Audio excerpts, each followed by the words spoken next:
Shorty,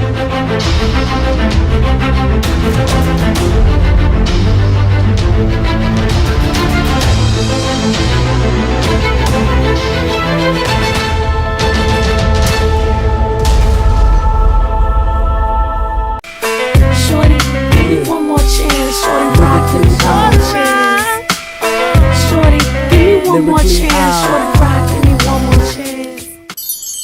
Welcome everybody to the Dr. Rock Show. My name is Shorty Rock, aka Dr. Rock, and you are watching the Dr. Rock Show. Now, I'm not a real medical doctor, but I give great relationship advice. And this is my beautiful co-host right here. Hi, I'm Shalonda. That's right. And today we are going to be answering your questions. Now, we got a couple questions that actually were written in, but we also take video questions. So make sure you follow the information at the bottom of your screen and make sure you get your questions to us. Because you are going to get a perspective from a male and a female, and we're going to make sure that we give you great advice on how to have better relationships and healthy relationships too. So Shalonda, let's go ahead and jump right into the show. All right. So it looks like Cynthia from Arizona has written in and she wants to know, how does she stop going from one bad relationship to another bad relationship? Okay, Shalonda, so what do you think about that? I try to date men that are the opposite of what I normally dated, which are men that are drinkers, smokers, partiers. Mm-hmm. So now I date more men that are conservative and have a great mindset of their careers and their future. Okay. Yeah, I mean, that makes sense. So you basically did a self-evaluation of the type of men that you actually like, right? Right. And the characteristics that they kind of possess, right? That were negative that you didn't like, okay? Right. And then what you did was you started to look at the things that they did negatively and look for men that don't do those negative things. Is that correct? Exactly. Okay. All right. So from a female's perspective, if she's in this situation, what is like, I don't know, a good 30-second thing that you could just tell her real quick about how she can start approaching looking for those new type of men?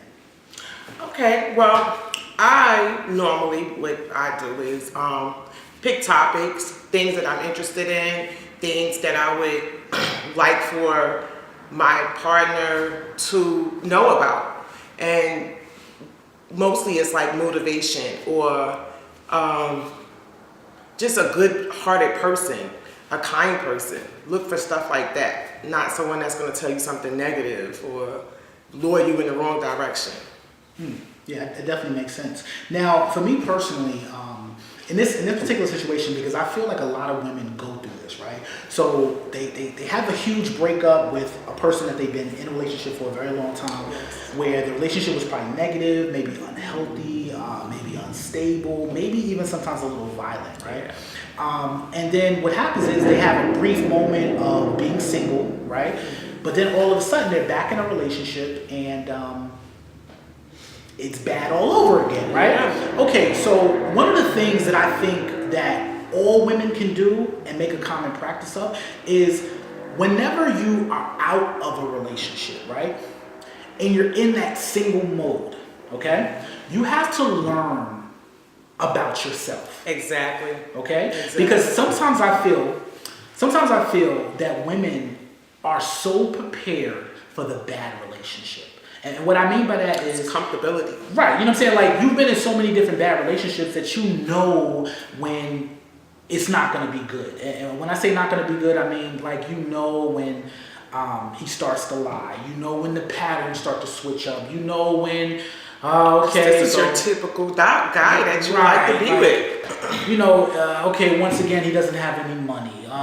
Okay, so once again, he has baby mama drama, right? So you know how to respond to that. You know whether or not you're just gonna ignore it and keep with him, or you're gonna brush him off. But women can be so prepared for the negative, right? That sometimes they don't take time to prepare for the positive, right? Exactly. And then what happens is when they run into a guy that doesn't have those issues, that isn't lying. He's corny. He turns into being corny, right? Yeah. Not only that, he also is looked upon as maybe as a liar. Lame, liar, somebody who I'm just waiting for the BS to take place because, you know, it just sounds too good to be true. Or what happens is they begin to date other people and they're not really concentrating on the person that didn't have these traits. And what happens is they lose a good man, right? Or sometimes they just become so disturbed by their last relationship that now they don't even want to talk to anybody, regardless if they're good or not, because they're just so scared of running into the same situation over again. But I think that's because they didn't give themselves time to heal and from that relationship. That's exactly what I'm talking about. And realize where they went wrong at. And it's not always just a guy. It's definitely not always a guy. Right. You really need to figure out what's your issues too, because you keep dating the same type of dude. Exactly. So what I have discovered, right, when it comes to women and dating and women who have been in horrible relationships and they've broken up, right, is that a lot of times they don't take in consideration the things that they did wrong, right? Because they're so bent on all the things they did right. Oh, well, I cooked, I cleaned, I did this, I was perfect in the bedroom for him. Wonderful person. And he just didn't appreciate it. He was selfish. And these things are true. These are true, but you also have some situations where you let things slide. Exactly. And you didn't speak up. You didn't say, hey, listen, I don't like this and I'm not going to tolerate this. I'm not going to tolerate you lying. I saw what you did. This is not true. Right. And approach them, but not nasty and ghetto and ratchet. Just, like, listen, we need to talk. Right. Like, this is not what I'm doing. So what I'm saying is, okay, you have to do a self-evaluation. That's the first thing you need to do. You need to do a self-evaluation of, okay, in this relationship, where did I go wrong? Right. Okay? And a lot of times it happens in the beginning, right?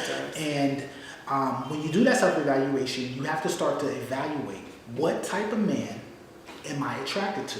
What are the things that I actually like? And sometimes when you're being honest with yourself, because this is a conversation that you have between you and you, right? So when you actually are evaluating yourself, right?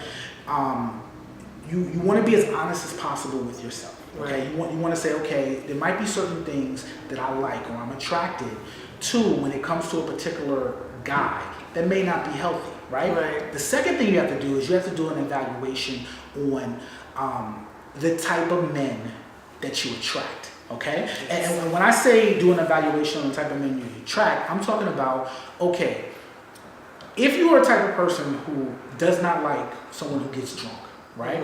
Then you have to start thinking about, okay, so when I go on these dates, right? Are we constantly going to bars? Are we constantly, when we go eat at restaurants, are we constantly ordering drinks, right? If I'm attracting someone who smokes weed, right? And I'm not saying that people who smoke weed are horrible people, but what I'm saying is weed is a gateway drug, and it's very possible that if a person is a heavy weed smoker, which is a drug, right? So they're a heavy drug user, that there could be traits and characteristics that may not be favorable when it comes to having a successful relationship, because a person is not thinking as clear as they need to be, right? The third thing that you need to do when it comes to actually, approaching this new relationship is you have to take time for yourself, right? So there should be at least a 3 to 6 month period, right, where you're not going on dates. I'm not talking about 3 to 6 months and you're not in a relationship. I'm talking about 3 to 6 months where you're not even entertaining a man. Exactly. And the reason why I say that is because a lot of women break up, wait 2 months, and they go on a date, right? But that's not enough time for you to really clear out and to focus on who you are and what you're looking for. Because what happens is when you start to go on these dates, right, you get excited about certain things, or you get disgusted about certain things, but it's still in that rhythm and that pattern of messing up your mind and messing up your heart. You have to take that period of where you just heal, where you really heal, because a broken heart does take time to heal, and you cannot continue to poke something that's broken, right? And that's what happens when you start to go on these dates. You begin to poke something that's trying to heal. It's still fragile. Exactly, and it's very vital.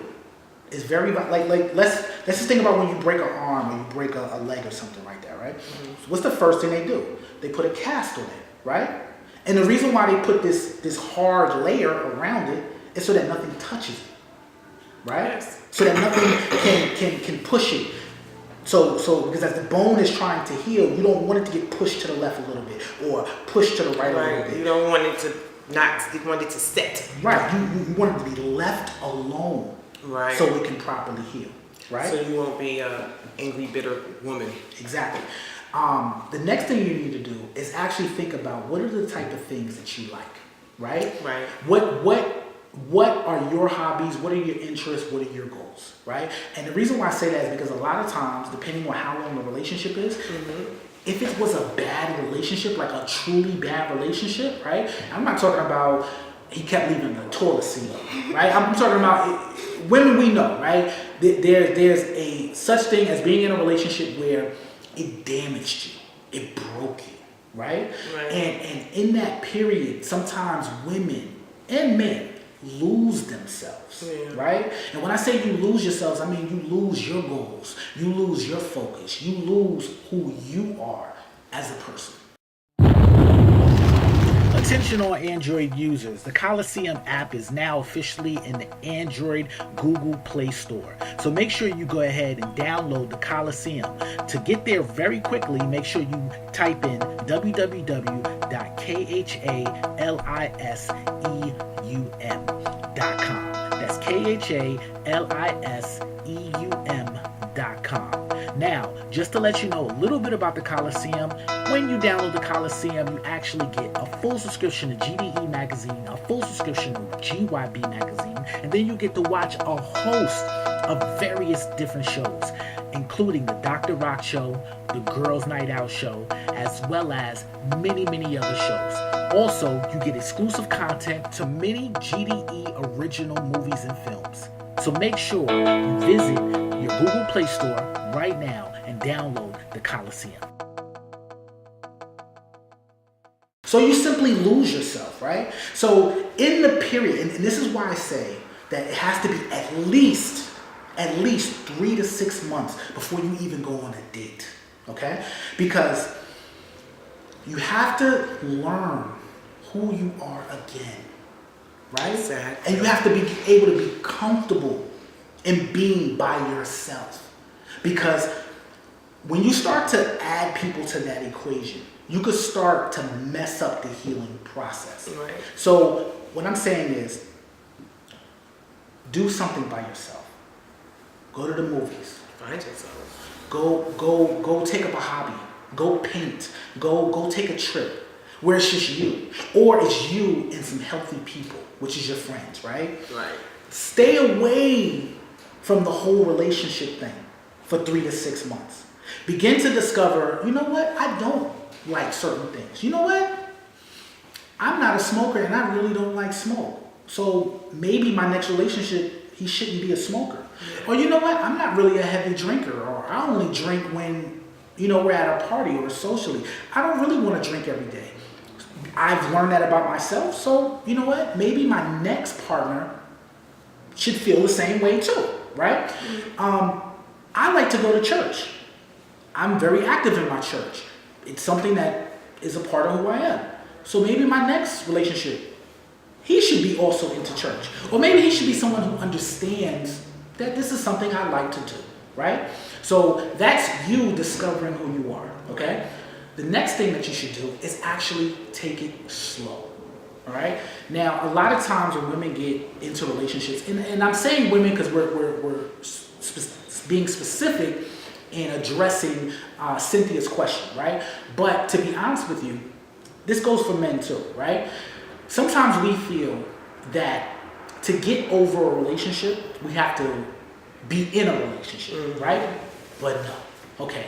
Sometimes when we're in long relationships, what takes place is that when we get out of those relationships and we're ready to jump back in, now we're in our whole phase, right? So now I don't care. I'm just gonna do me. I'm just gonna celebrate, and I'm gonna live this single life, and I'm not gonna have no responsibilities. So I'm gonna talk to him, or if there's a guy, I'm gonna talk to her, right?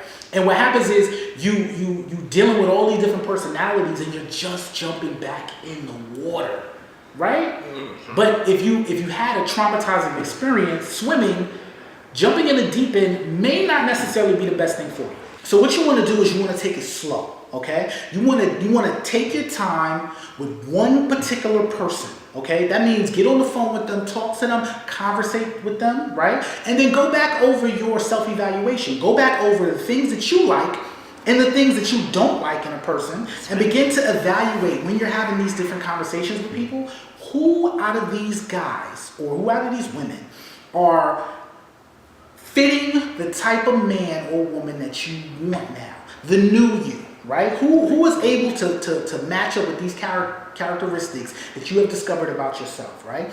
And then pick one of those people. Pick one of them and begin to talk to them, begin to go on a date with them, begin to evaluate them. Let them be able to evaluate you, right? And what you don't want to do is clutter your concentration with a bunch of different dates. Focus on one person at a time, and trust me, you will learn way more about a person in a fast amount of time than you would if your mind was all over the place with trying to date Jim, Bob, Louie, and Sam, right? Just focus on one guy, okay? And then, and this is the very last thing I want you to really be able to do, and this takes courage, okay? Once you've gone on those dates with that person, right, and it's been a considerable amount of time, once you have realized that they do not match up with what you want, they do not match up with the type of man that fits your new self, your healed self, don't be afraid to cut them off, okay? One thing I think women do a lot of times, which they should not be doing, right, but it's just natural, okay, is they like a guy, they're attracted to him, right, but at the same time, they don't want to be with him, so they say, let's just be friends. No! You don't need to accumulate a bunch of guy friends on your road to meeting Mr. Right. Yeah. No, you don't want to do that, okay? Because what's going to happen is you're going to constantly have these conversations. You're going to constantly be going on dates with this particular person, and now you're just going as friends. But what it does, it begins to still divide your heart. It begins to still take away your concentration to be able to concentrate. And you still like that guy. And you still kind of like him, right? And let's be real, ladies. Women are more likely to sleep with someone that they're friends with rather than just a brand new stranger, right? So these are the guy friends that still take away from your concentration from finding the right person, okay? So don't be afraid to cut them off. I'm sorry, you do not match up with the things that I like and the things that I want. I'm sorry, I'm just going to move on. I don't feel we're compatible. Right. And then you just move on, okay? And that'll give you enough time to really heal. That'll give you enough time to really evaluate. And then you start the process over again. You begin to talk to people, and you choose one person at a time. If you feel like that person doesn't really have the time for you, or their schedule is crazy, or they don't really return your phone calls, or their text messages go unanswered all the time, then cut that person off, right? Move on. And move on to the next person. Because you're going to need a proper amount of time to evaluate people, to know who they really are. You cannot be driven by your emotions or driven by your sex drive or the lack of, that you end up in another horrible relationship because you didn't properly evaluate the person long enough. Right. So what do you think about that? I think that that's great advice, and you're right on point with that. Yes. All right. Well, Cynthia, we definitely appreciate your question. Everybody, we need you to write us. We need you to send us your questions, whether it's by video. However you want to do it, follow the information at the bottom of the screen and write us, okay? Because we want to answer your questions. All right, Shalonda, that's our show. We definitely appreciate everybody for tuning in to the Dr. Rock Show. Make sure you continue to watch us, and also don't be afraid to jump into our Facebook group. It's the Dr. Rock Show Facebook group. We have a lot of awesome discussions there. It's over 11,000 people and growing. Matter of fact, we might even be at 12,000 by the time this comes out. But great discussions, great people. You might even be able to find you a date or two. You know what I'm saying? But tune in next time to the Dr. Rock Show. Shorty, give me one more chance. Shorty, rock me one more chance. Shorty, give me one more chance. Shorty, rock me one more chance. Shorty, give me one more chance. Shorty, rock me one more chance. Like that. Shorty.